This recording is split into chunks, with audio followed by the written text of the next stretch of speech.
para makayanan mo ang stress, kailangan mong isipin ang iyong kalusugan.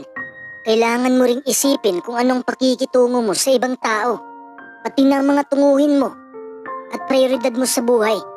Kailangan mong isipin ang mga bagay na talagang mahalaga para sa'yo. Sa videong ito, malalaman mo ang 9 na praktikal na prinsipyo na makakatulong sa'yo na maharap o mabawasan pa nga ang stress. Number 1. Mamuhay ng paisa-isang araw lang. Basahin natin ang Mateo 6:34.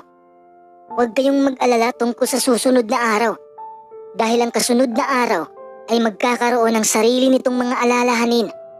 Sapat na ang mga problema sa bawat araw. Ano ba ang ibig sabihin ng talatang yan? Bahagi na ng buhay ang mga alalahanin, pero huwag mo munang alalahanin ang susunod na araw. Makadaragdag lang ito sa stress mo ngayon, kaya mamuhay ng paisa-isang araw lang. Pwede kang mabalisa dahil sa stress, kaya subukan mo ito.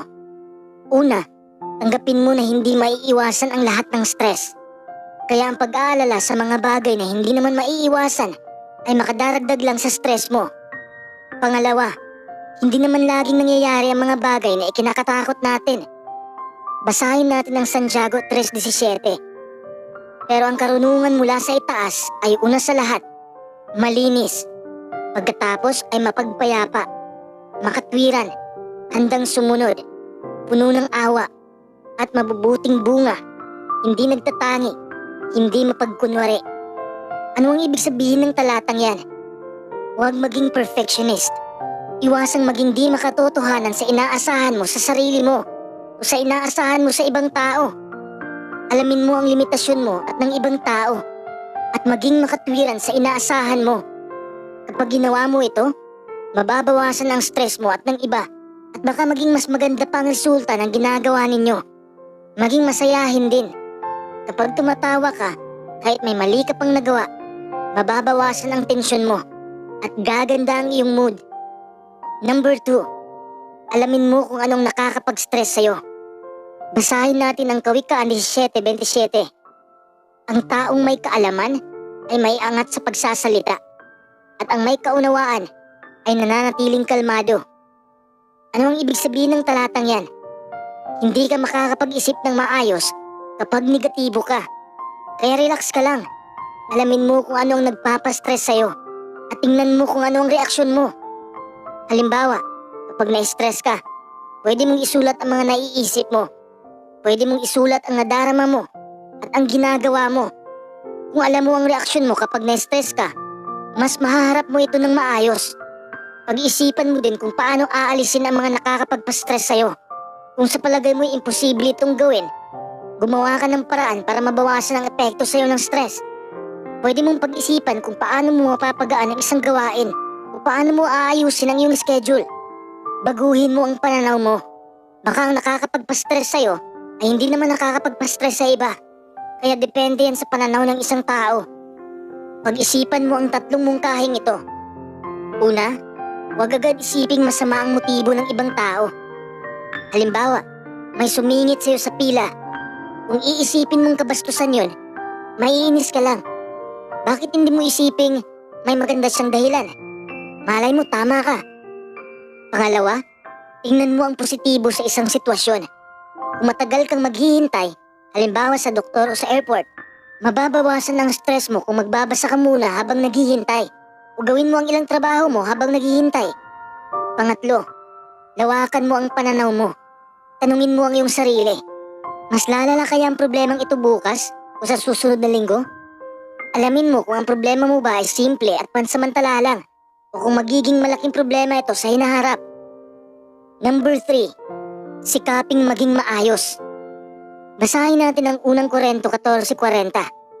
Mangyari nawa ang lahat ng bagay ng disente at maayos. Anong ibig sabihin ng talatang yan? Sikaping maging organisado. Gusto nating maging organisado sa mga bagay-bagay. Pero kung magpapaliban ka, madaragdagan ang stress mo at baka humaba lang ang listahan ng mga gawain hindi mo natatapos. Subukan mo ang 2 mungkahing ito. Una, gumawa ka ng makatotohanang schedule at sundin mo ito. Pangalawa, alamin mo at itama mo ang mga ugaling nagiging dahilan ng pagpapaliban mo. Number 4. Maging balanse. Basahin natin ang Ecclesiastes 4:6. Mas mabuti ang sandakot na pahinga kaysa sa 2 dakot ng pagpapakapagod at paghabol sa hangin. Ano ang ibig sabihin ng talatang yan? Kapag subsub ka sa trabaho, baka hindi ka na masiyahan sa resulta ng pagpapakapagod mo. Baka wala ka nang natitirang panahon at lakas para ma-enjoy ang mga pinagpaguran mo. Magkaroon ka dapat ng balansing pananaw sa pera at trabaho. Hindi dahil marami kang pera, magiging mas masaya ka na o mababawasan na ang stress mo. Ang totoo niyan, baka kabaligtaran pa nga ang mangyari. Ang sabi ni Ecclesiastes 5:12, masarap ang tulog ng isang naglilingkod, konti man o marami ang kinakain niya. Pero ang mayaman ay hindi pinatutulog ng kanyang kasaganaan. Kaya't mag-relax ka lang. Nababawasan ang stress mo kapag ginagawa mo mga bagay na nagpapasaya sa'yo. Pero kung ang bagay na nagpapasaya sa'yo ay manood lang ng TV, hindi yan makakatulong sa'yo. Ilagay mo sa tamang lugar ang paggamit ng gadget. Iwasan ang mayat-mayang pagtingin sa mga email, text, o social media. Kung hindi naman kailangan, huwag tingnan ang mga email para sa trabaho kung hindi naman oras ng trabaho para ma-relax ang isipan mo. Number 5. Alagaan mo ang iyong sarili. Basahin natin ang 1 Timoteo 4:8. Dahil may konting pakinabang sa pisikal na pagsasanay, pero ang makadiyos na debosyon ay kapaki-pakinabang sa lahat ng bagay. Dahil may kasama itong pangako na buhay sa ngayon at sa hinaharap. Ano ang ibig sabihin ng may konting pakinabang sa pisikal na pagsasanay? Ang regular na pag-iihersisyo ay nagpapaganda ng kalusugan. Magkaroon ng magandang kaugalian. Kung mag-ihersisyo ka, gagaan ang pakiramdam mo at mas gaganda ang reaksyon ng katawan mo sa stress. Kumain ka rin ng masusustansyang pagkain at huwag magpalipas ng gutom. Siguraduhing sapat ang pahinga mo.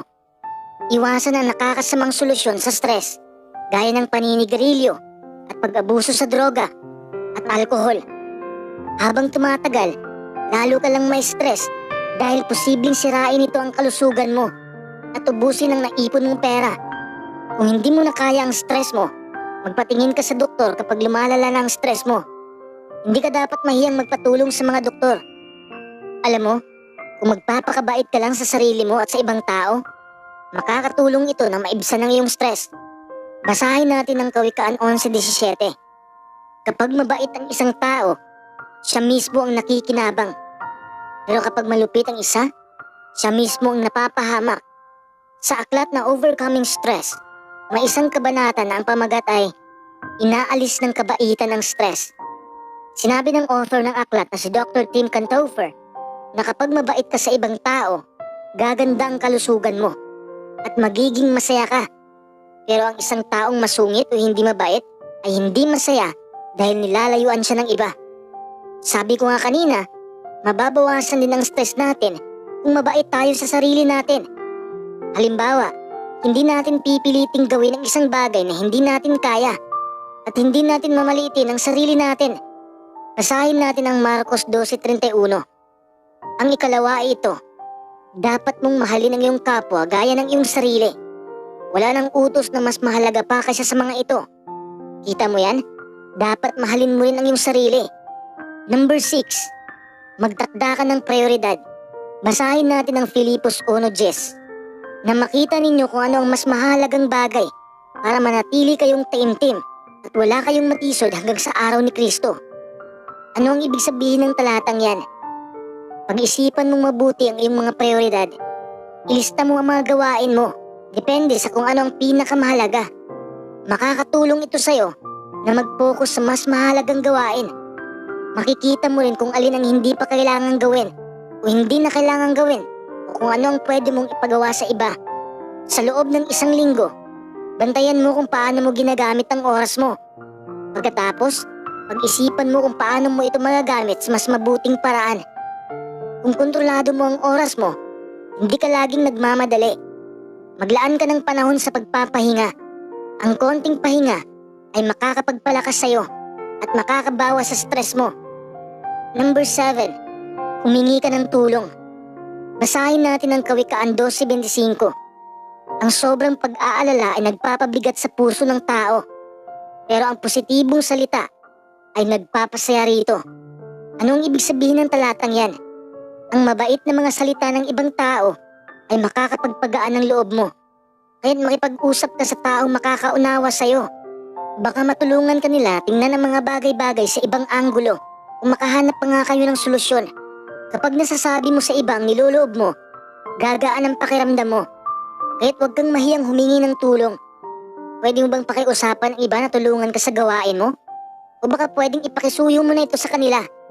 Kung na-stress ka na sa katrabaho mo, pag-isipan mo kung anong magandang gawin. Halimbawa, pwede mo bang sabihin sa kanya sa mabait at mataktikang paraan ang nararamdaman mo dahil sa kanya? Kung hindi siya magbago, baka pwede mong bawasan ang panahong kasama mo siya. Number 8. Huwag mong pabayaan ang iyong kaugnayan sa Diyos. Basahin natin ng Mateo 5:3. Maligaya ang mga nakauunawa na kailangan nila ang Diyos dahil mapapasa kanila ang kaharian ng langit. Ano ang ibig sabihin ng talatang yan? Hindi lang pagkain, pananamit, at tirahan ang kailangan natin. Kailangan natin ng Diyos. At para maging tunay na masaya tayo, dapat na maging palaisip tayo sa kaugnayan natin sa Kanya. Malaking tulong ang panalangin. Iniimbitahan ka ng Diyos na ihagis sa Kanya ang lahat ng iyong alalahanin dahil nagmamalasakit siya sa iyo. Ang pananalangin at pag-iisip ng mabubuting bagay ay tutulong sa iyo na magkaroon ng kapayapaan ng isip. Pwede ka ring magbasa ng mga publikasyon na tutulong sa iyo na mapalapit sa Diyos.